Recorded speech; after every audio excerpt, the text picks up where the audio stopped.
হয়তো অনেক বেশি রান করতে পারবো না, বাট আমার কন্ট্রিবিউশনটা অনেক ইম্পর্টেন্ট। মোসাদ্দেক হলো ব্যাটিং অলরাউন্ডার, আমি হলো বোলিং অলরাউন্ডার। সো দুইজনের রোলটা ডিফারেন্ট। মোসাদ্দেকের রোলটা প্লে করবে, আমি আমার রোলটা প্লে করব। হ্যাঁ, অবশ্যই আমরা সবাই অনেক এক্সাইটেড যে আফটার লং টাইম আমরা অস্ট্রেলিয়ার সাথে সিরিজ খেলছি, এবং অ্যাজ এ ক্যাপ্টেন হিসাবে আমিও অনেক এক্সাইটেড। এবং আমার কাছে মনে হয় এটা আমাদের জন্য একটা ভালো একটা চ্যালেঞ্জ শুরু হতে যাচ্ছে। এবং আমার কাছে মনে হয় আমরা যদি ভালো জায়গায় ভালো স্টার্টটা করতে পারি তাহলে আমাদের জন্য ভালো হবে, কারণ প্রত্যেকটা চ্যালেঞ্জই আমাদের জন্য অনেক ইম্পর্টেন্ট। আর মোসাদ্দেকের ইস্যুটা যেটা বললেন যে হ্যাঁ, ও ডোমেস্টিকে অনেক বছর ধরে পারফর্ম করছে এবং খুব ভালো ক্রিকেটও খেলছে, শেপেও আছে।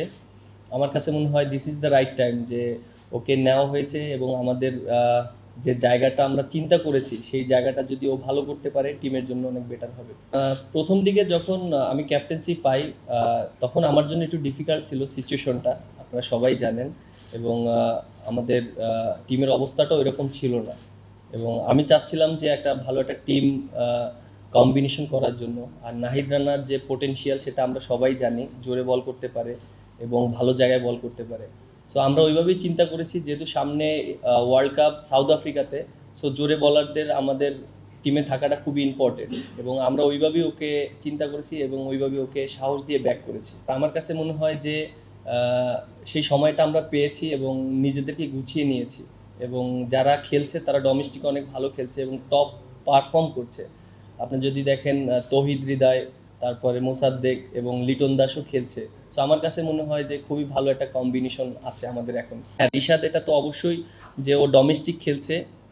আপনি দেখেন বিভিন্ন ফ্র্যাঞ্চাইজি ক্রিকেট খেলছে, ও আরও বেশি কনফিডেন্ট হচ্ছে, আরও নিজেকে গুছিয়ে নিচ্ছে। আমার কাছে মনে হয় যে মিরপুরেও আমরা ভালো উইকেট করতে পারি, আমরা লাস্ট 2-3টা সিরিজ আমরা দেখেছি।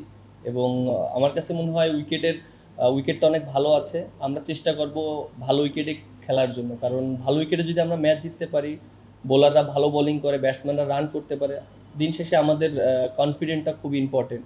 এবং যেহেতু আমাদের সামনে টুর্নামেন্ট আছে, সেই টুর্নামেন্টের আগে যদি আমরা ভালো উইকেটে খেলে কনফিডেন্ট গেইন করতে পারি, এটা আমাদের টিমের জন্য অনেক হেল্প হবে। আমি একটা কথা বলি, মোসাদ্দেকের ইস্যুটা যে আমি আর মোসাদ্দেক কিন্তু একসাথে বাংলাদেশ টিমে অনেক দিন খেলেছি, এবং আপনারা যদি দেখেন 19 সালের ওয়ার্ল্ড কাপও আমরা খেলেছি একসাথে।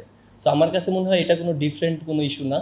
মোসাদ্দেকের রোলটা প্লে করবে, আমি আমার রোলটা প্লে করব। মোসাদ্দেক হলো ব্যাটিং অলরাউন্ডার, আমি হলো বোলিং অলরাউন্ডার। সো দুইজনের রোলটা ডিফারেন্ট।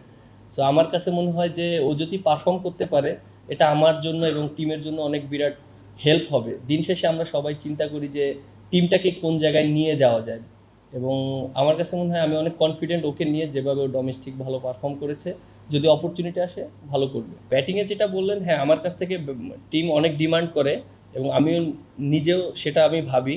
আমি যদি ব্যাটিংয়ে ভালো করি, টিমের জন্য অনেক অ্যাডভান্টেজ থাকে, কারণ ম্যাক্সিমাম ম্যাচ জেতার চান্স থাকে আমি যে পজিশনে খেলি। এবং এটা নিয়ে আমি কাজ করেছি এবং ঢাকা লিগেও খেলেছি। আমি অনেক এখন কনফিডেন্ট আছি। এখন দিন শেষে ভালো খেলাটা খুব ইম্পর্টেন্ট। হয়তো ছোট ছোট কন্ট্রিবিউশনটা অনেক ইম্পর্টেন্ট আমার জন্য। হয়তো আমি যেখানে মানে আমার ব্যাটিং অর্ডার যেখানে, আমি হয়তো অনেক বেশি রান করতে পারবো না, বাট আমার কন্ট্রিবিউশনটা অনেক ইম্পর্টেন্ট। আমি ওইটা নিয়ে চিন্তা করছি।